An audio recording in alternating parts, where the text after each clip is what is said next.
उसका लिस्ट को लेकर काफी कुछ चर्चा होती रही और आज इस डिबेट में समझेंगे कि जो बिहार की नई प्रोसेस जारी हुई है, लेकिन साथ में आज दिल्ली में राहुल गांधी ने जो बयान दिया है वो काफी चर्चाओं में है। राहुल बोले कि अफसर वोटों की चोरी करा रहे हैं, हम छोड़ेंगे नहीं चाहे वे रिटायर हुए। मतलब अधिकारी अगर रिटायर भी हो जाते हैं तो छोड़े नहीं जाएंगे, हमारे पास एटम बम है, जब फटेगा तो चुनाव आयोग बचेगा नहीं।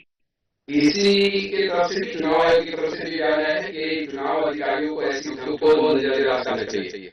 एक संवैधानिक ढांचा है, हर इकाई अपना काम करता है और इस तरह से जो धमकी है उसको किस तरह से समझा जाए भारतीय राजनीति में। और चूंकि बिहार में चुनाव है, बिहार में पदयात्रा भी करने वाले हैं राहुल गांधी, इसी पर बात करने के लिए आज हमारे साथ पूरे पैनल मौजूद है। मैं पत्रकार राजीव झाजी जेडीए से, सीनियर मेंबर कांग्रेस से राजकुमार मौजूद है। और सबसे पहले राजीव झाजी के पास से चाहूंगा, राजीव झाजी ये जो एटम बम की जो बात हो रही है, एटम बम जहां भी गिरता है तहस नहस ही करता है, बर्बादी लाता है, और उनका ये बयान कि हमारे पास एटम बम है, जब फटेगा तो चुनाव आयोग बचेगा नहीं, इसको किस संदर्भ में देखा जाए? सबसे पहले तो ये चैनल के माध्यम से समस्त श्रोता को नमस्कार करता हूँ। जय मिथिला, जय बिहार। और मैं बताना चाहता हूँ कि ये तो राहुल ऑक्टोपर्ड कांग्रेस जब से बनी है, ये तो इनका विचारधारा रहा है धमकी देना। इनके पास दूसरे देश के जब देश पे हमला होता है तो लड़ने के लिए इनके पास एक बंदूक नहीं होता है, जैकेट क्यों होता है, लेकिन देश को छोड़ने के लिए इनके पास एटम बम है। ये तो एटम बम वाले ही बता सकते हैं। हम लोग तो भाई दुश्मन देश के लिए बम वगैरह हथियार वगैरह रखते हैं, और ये श्रीमान कहता है कि हम एटम बम फोड़ देंगे, बचेगा नहीं। ये तो धमकाना भी संस्कार है इनकी। वो शुरुआत ही है कांग्रेस का धमकी देना, वो इमरजेंसी हो, नसबंदी हो, ये तो कार्य है इनका। ये तो कहेंगे ही ना, ये तो अपना संस्कार ही दिखा रहे हैं सर। चलिए शीतलंबर झा साहब, ये कांग्रेस राजीव झा का सीधा आरोप है। देखिए, भारतीय राजनीति में कांग्रेस पार्टी को अलग नहीं किया जा सकता। भारतीय राष्ट्रीय कांग्रेस को जिस एटम बम की हमारे नेता माननीय राहुल गांधी जी ने जो की है, और राजीव जी ने जो अभी कहा है जो एटम बम, तो एटम बम तो हमारे नेत्री इंदिरा गांधी जी ने दुनिया को फोड़ करके दुनिया को चकित कर दिया था, जो भारत सर्वशक्तिमान हो चुका है। और देखिए, बीच में मत बोला करिएगा कृपया, क्योंकि अभी जो संवैधानिक संस्थाएं हैं, चुनाव आयोग बीजेपी का संस्था बन गया है, संवैधानिक संस्था नहीं गया। सारा देश के लोग, दुनिया के लोग जानते हैं जो चुनाव आयोग का जो पहले से जो मान्यता प्रक्रिया था, माननीय मोदी जी प्रधानमंत्री जी संविधान संशोधन करके सर्वोच्च न्यायालय के मुख्य न्यायाधीश को उस पैनल से अलग करके कैबिनेट मंत्री को शामिल करके क्या करता है? कांग्रेस पार्टी ने ऐसा कभी किया था? विशुद्ध रूप से चुनाव आयोग को अब पूरे देश के लोग जानना शुरू कर दिए, ये बीजेपी आयोग बन गया। ये तो स्पष्ट मानना है। हमारे नेता राहुल गांधी जी तो आरोप क्या लगा है, लिखित में दिए चुनाव आयोग को, जो महाराष्ट्र का चुनाव का आप हमको वीडियो और वीवीपैट आप उपलब्ध कराए, चुनाव आयोग क्यों नहीं उपलब्ध करा रही है? सवाल ये है जो कर्नाटक का, तो उन्होंने कहा है, तो मेरे नेता के पास में वह सबूत मौजूद है जो चुनाव आयोग उसे बच नहीं सकती है। यह क्लियर कट बात है। जिस तरीके से चुनाव आयोग अभी बिहार का गहन मतदाता पुनरीक्षण कार्यक्रम चल रहा है, लोकसभा चुनाव उसी मतदाता के आधार पर चुनाव होते हैं, लेकिन बिहार का जब चुनाव होने का तो उन्होंने गहन मतदाता गहन परीक्षण शुरुआत कर दी। तो चुनाव के समय क्यों नहीं किए? या मैं आऊंगा सभी के पास। कुशवाहा साहब, ये जो वोटों की चोरी का जो आरोप है, इसमें लगता है कहीं दम है। भारतीय राजनीति में ऐसी स्थिति है कि वोटों की चोरी हो सकती है? आजकल इलेक्ट्रॉनिक डिवाइस है, ईवीएम से कराया जाता है, ठीक है, मतदाता पुनरीक्षण को लेकर सुप्रीम कोर्ट ने भी अपना फैसला सुनाया, लेकिन इस तरह चुनाव आयोग में सवाल उठाना कहा था कुछ है? कुशवाहा जी। बिल्कुल। सबसे पहले नमस्कार। और देखिए, विरोध होता है, लेकिन चुनाव का जो दायरा, आपकी आवाज काफी ब्रेक हो रही है कुशवाहा जी, आपकी आवाज ब्रेक हो रही है, रुक रुक की आवाज आ रही है। थोड़ा सा तकनीकी की जगह तो सुधार लीजिए। तब तक मैं राजीव झाजी के पास आना चाहूंगा। राजीव झाजी कुछ आप ऐड कर रहे थे। मैं ये बता रहा था कि ये जो मतदाता पुनरीक्षण है, इससे पहले 12 बार हो चुका है इस देश में। ये पहली बार हमने नहीं कराया, ये भारतीय जनता पार्टी ने नहीं कराया। और इन्होंने कर्नाटक और महाराष्ट्र की बात की है। 12 बजे रात में कोर्ट खुलवाया था इन्होंने अफजल के लिए। तो मैं तो बात ही नहीं करूंगा। कांग्रेस के संस्कार और कांग्रेस पार्टी के कारनामों को दुनिया जानती है, देश जानती है। परिणाम है कि ये सबसे पुरानी पार्टी, सबसे बड़े राजघराने की पार्टियां सत्ता से बाहर है। लेकिन मैं बड़े भाई को ये बताना चाहूंगा कि आप सुधारिए कम से कम। अभी समाज से जुड़िए,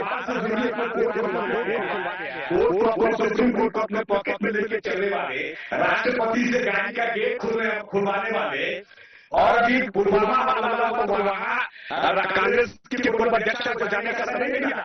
लेकिन मुद्दे पर आइए करेंगे, कोई फांसी करने का क्षमता बचा है? कोई मुद्दा है क्या लोगों के पास? जिस पुलवामा की बात कर रहे हैं, पुलवामा हमला हुआ, अभी तक एक भी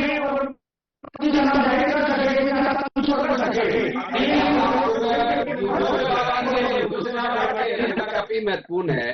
कहने का मतलब है कि चुनाव आयुक्त अपना काम कर रही है। इससे पहले 12 बार मतदाता पुनरीक्षण कार्य हुआ था। तो ये तो चुनाव आयुक्त एक संवैधानिक संस्था है, वो अपना काम करती है। ये किसी पार्टी का पॉकेट का काम नहीं करती है। आपने देखा होगा, अगर ऐसा होता तो हम कहीं चुनाव हारते ही नहीं। अगर चुनाव आयुक्त हमारे पॉकेट में होता तो हम कहीं चुनाव ही नहीं हारते। ये तो अभियोग लगाना अपनी आकर्मण्यता छिपाना हुआ। मेरे ख्याल से गांधी जी जिंदगी की आकर्मण्यता छुपाना हुआ। हम कुछ कर नहीं पाए तो सिर्फ उंगली उठाए, यही आदत है कांग्रेस की। और बड़े भाई सब करेंगे क्या? ये उस पार्टी के पूर्व के अध्यक्ष रहे हैं, तो आखिर करेंगे क्या? इनको तो उनकी हाँ में हम मिलाना ही है। जो पूरे देश को विदेश में जाकर गालियां सुना देते तो चुनाव आयोग को एकदम हम फोड़ेंगे। उन्होंने कहा है कि नौकरी से जाने के बाद भी तुमको एकदम बम फोड़ेंगे, तो जीतने का हकाना होगा। मैं तो कहता हूं कि चुनाव आयोग के ये तरह का बयान देने वाला किसी भी दल के नेता हो, अपने प्रधानमंत्री जी को कह दीजिए, आदेश दे देंगे केस करने के लिए। प्रधानमंत्री जी को कह दीजिए, जो चुनाव आयोग को निर्देश देते राहुल गांधी जी पर FIR दर्ज करो, केस करना चाहिए। गांधी जी चुनाव आयुक्त को चलिए, वो तो चुनाव आयोग का संदर्भ है, चुनाव आयोग को कोई स्टेप उठाना है। लेकिन चुनाव आयोग ने ये कहा है कि चुनाव अधिकारी ऐसे धमकियों को नजरअंदाज करें। देखिए, चुनाव जब भी होता है, बहुत सारी बातें उभर के सामने आती है। चुनाव एक लोकतांत्रिक व्यवस्था का अहम हिस्सा है, जिसमें जनप्रतिनिधि चुनके आते हैं और कहीं न कहीं विकास कार्यों को अंतिम व्यक्ति तक पहुंचाने के लिए जनप्रतिनिधियों की काफी महत्वपूर्ण भूमिका होती है। चलिए कुशवाहा जी, आपकी आवाज सही आ रही है? कुछ तकनीकी दिक्कतें थी कुशवाहा जी। चलिए, एबीसी की एबीसी जी, ये जो मसला है, चूंकि अब बिहार की नई वोटर लिस्ट जारी हो चुकी है, लेकिन अभी आरोप प्रत्यारोप का दौर जारी है और राहुल गांधी ने सीधे चुनाव आयोग को लेकर जो बयान दिया है, आम जनमानस के बीच में आप किस तरह की प्रतिक्रिया देख पा रहे हैं? सबसे पहले तो साधना न्यूज के जितने भी दर्शक लाइव देख रहे हैं उन सबका स्वागत।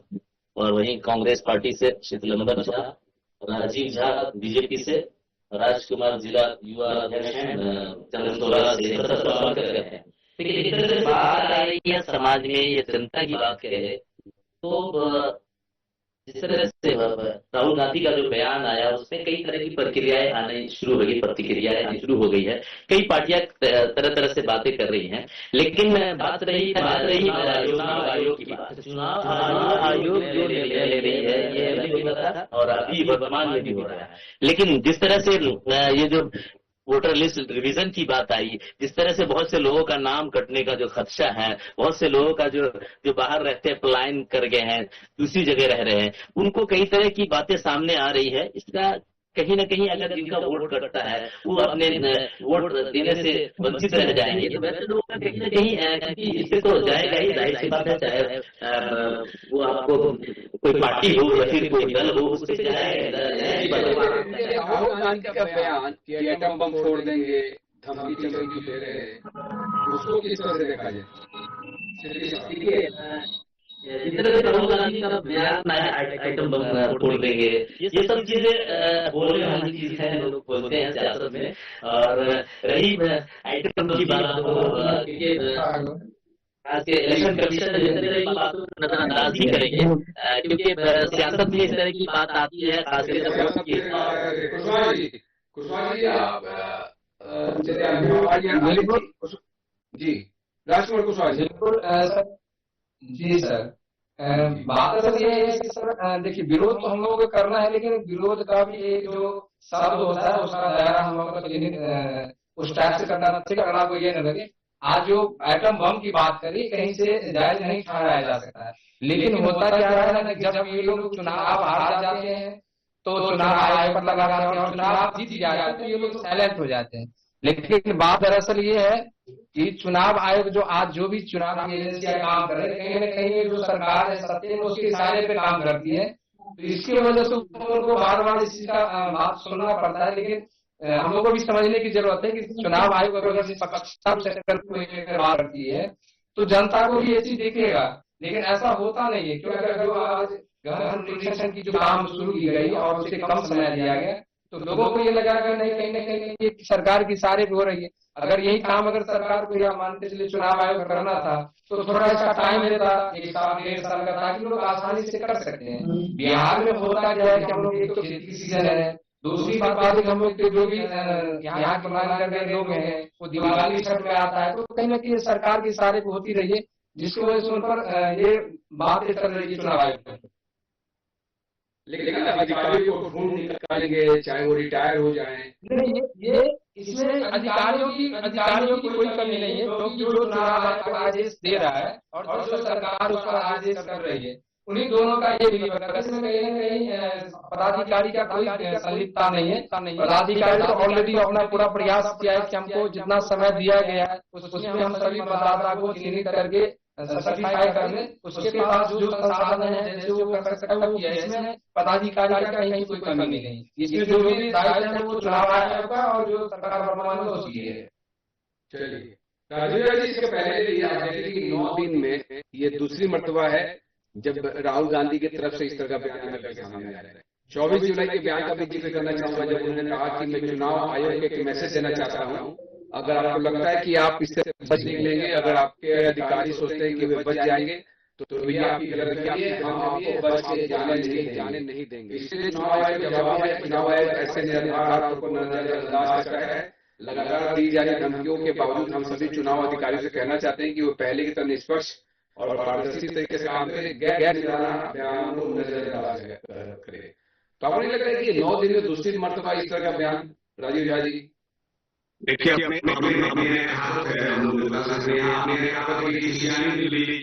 खंबा नोच के पहले उन्होंने सरकार के जितने भी संवैधानिक पदे हैं, पहले उन्होंने प्रश्न उठाया। उन्हीं के सरकार के पूर्व प्रधानमंत्री ने कहा कि चुनाव का जो प्रक्रिया है वो पेपर से हटाकर डिजिटल होना चाहिए ताकि निष्पक्ष हो। तो अपने ही सरकार का किरकिरी उन्होंने लगातार करने का काम किया है। पहले उन्होंने ईवीएम पर प्रश्न उठाया, फिर उन्होंने भारतीय सेना को गुंडा कहा, उन्होंने भारतीय सेना को एकदम गुंडा कहा, अभी वो चुनाव को धमका रहे हैं। तो पहले तो बीजेपी और उसके नेता झूठ बोलने का फैलाने का या बीजेपी और उसके नेता गया है। आपके नेता के पास कोई मुद्दा नहीं है, आपकी सरकार जहाँ चुनाव जीतती है देती है और जहाँ चुनाव हार जाती है वहाँ प्रश्न उठाती है। अरे हमने तो कर्नाटक में चुनाव जीता है, लेकिन कर्नाटक की बात मैंने रखा हूँ। हमारे नेता तो कर्नाटक की भी बात करते हैं कि कैसे चोरी की जा रही थी, जो रंगे हाथ पकड़ा गया। ये तो कांग्रेस की सरकार रही है, संस्कार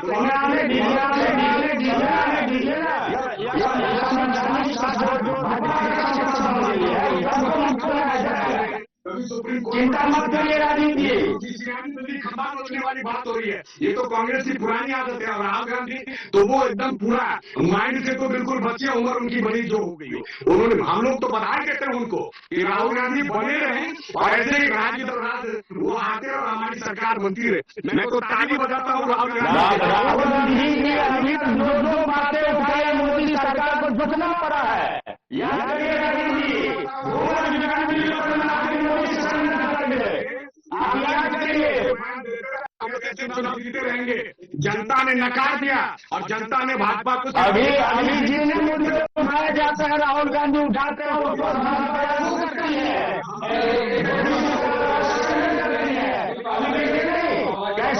कैसे अभी कैसे युद्ध के दौरान भारत की भूमि से सीज फायर का ऐलान नहीं किया गया। ऐलान कहां से होता है? अमेरिका से ऐलान होता है। और वह मित्र नमस्ते ट्रंप इतना मुंह बंद हो गया है। एक शब्द हिम्मत नहीं होता है हमारे प्रधानमंत्री जी को। एक शब्द प्रधानमंत्री को हिम्मत नहीं होता जो मोदी जी हमारे प्रधानमंत्री अमेरिका गए। अब की बार ट्रंप सरकार आज 25% ट्रैफिक लगा दिया है। हिम्मत नहीं होता है हमारे देश के प्रधानमंत्री को एक शब्द ट्रंप के सामने बोलने का। चुनाव की बात ये बीजेपी और आयोग पर जब आरोप लगती है तो बीजेपी के प्रवक्ता उसको बचाव करने के लिए आती है। और जब बीजेपी पर आरोप लगता है तो चुनाव आयोग सामने आता है। यह स्पष्ट करता है चुनाव आयोग और बीजेपी का मिली भगत। चलिए, चुनाव की बात है तो मैं जानना चाहता हूँ चुनाव आयोग जवाब दे। जिस चुनाव आयोग ने मतदाता, मैं आप दोनों को रोकना चाहूंगा। कुशवाहा जी भी जुड़े हुए हैं। कुशवाहा जी, लेकिन हर नेता से जो जिम्मेदार पद पर बैठा हुआ है, उम्मीद ये की जाती है कि जिम्मेदाराना भरा बयान होना चाहिए, क्योंकि ये पूरी व्यवस्था है। उस व्यवस्था में सभी को चलना है। अब चुनाव तो होना ही है, चुनाव पहले भी हो चुका है और हर बार ये होता है कि मतदाता वो तो होता ही है। कुशवाहा जी, बिल्कुल सर। अगर हमारे पार्टी कोई भी अगर सीनियर लीडर है सर, तो जो भी बयान देते हैं थोड़ा सोच समझ कर देना चाहिए, क्योंकि इस बयान का पूरे पार्टी पे और पूरे देश पे असर पड़ता है। आज जो धमकाने वाली बयान है कहीं ना कहीं ये गलत है और नहीं होना चाहिए। ठीक है, हम विरोध कर सकते हैं, लेकिन उसका एक शब्द का दायरा होना चाहिए। और रही बात मिली भगत जो है, विकीम जो है, आपको भी लपेट दिए। देखिए, मिली भगत आपके पैसे पर में राजनीति करने वाले लोग क्या बोलेंगे? जन स्वराज के लोग अब देखिए, आपके पैसे पर राजनीति करने वाले लोग क्या बोलेंगे? आप ही के बात बोलेंगे। बोला है राजकुमार जी, बधाई है राजकुमार जी को। ये कोई डिबेट का रोल नहीं है सर। आप लोग बोल रहे थे, हम चुप थे, थोड़ा हमें भी बोलने दिया जाए। कोई चीज का विरोध करना चाहिए, इसको हम मान रहे हैं सर, लेकिन विरोध का एक शब्द जो होता है वो दायरे में आता है।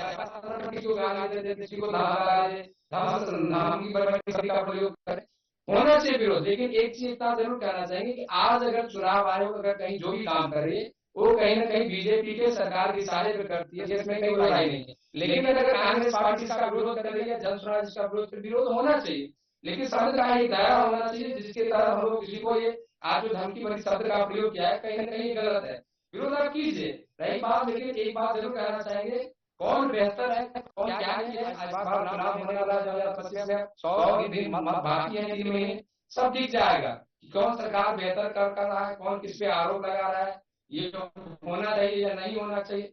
कोई विरोध नहीं है, लेकिन इसका टाइमिंग होना चाहिए। आज जो मान के लिए 25 दिन या 1 महीने का टाइमिंग दिया गया है, खेती गृहस्थी का टाइम है, बहुत सारे लोग दूसरे राज्य चले गए, तो इसमें बहुत सारे लोगों को कठिनाई आ रही है। अगर यही अगर एक साल अगर टाइमिंग दिया जाता तो इतना सारी दिक्कत नहीं होती। आप सबको पता है कि अभी खेती गृहस्थी का सीजन है। दूसरी बात है कि हमारे जो भी लोग पलायन दूसरे राज्य में रहते हैं वो दिवाली छठ के टाइम में आता है, तो अब उस जो लोग यहाँ नहीं पहुंच पाए उसका तो नाम कट जाएगा अगर वो डॉक्यूमेंट या मान के फॉर्म भर के नहीं जमा किया हुआ। इस परिस्थिति में बहुत सारे लोग जो दूसरे राज्य में रहते हैं उसे तो दिक्कत होगी ना सर। चलिए मैं बोलूं तो सर, मैं बोलूं? जी जी चलिए जहाँ साहब मैं कुशवाहा जी के इनका शंका है, जो इनको शंका है कि नाम कर दिया जाएगा, ये हो जाएगा। अभी भी दावा प्रत्यारोपण के लिए फिर से आज अभी का जो है वो बिना फोटो युक्त अभी दावा प्रत्यारोप के लिए मौका देके आज वोटर शुरू कर दिया गया है votersCCI.gov.in पर।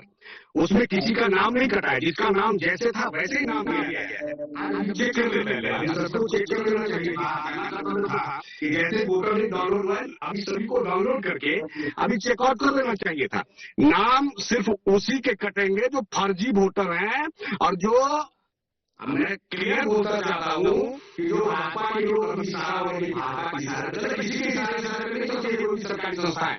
आपने देखा होगा कि कोई भी सरकारी संस्था किसी संवैधानिक संस्था सरकार के इशारे पर नहीं चलती है। ये हर बार प्रत्यारोप आरोप लगाया जाता है, जबकि सत्यता कुछ नहीं होती है। नाम सिर्फ उसी का कटेगा, ये पॉलिटिशियन का काम है, तो नाम उसी का कटेगा जिसका यहाँ पे कोई लिंक नहीं है।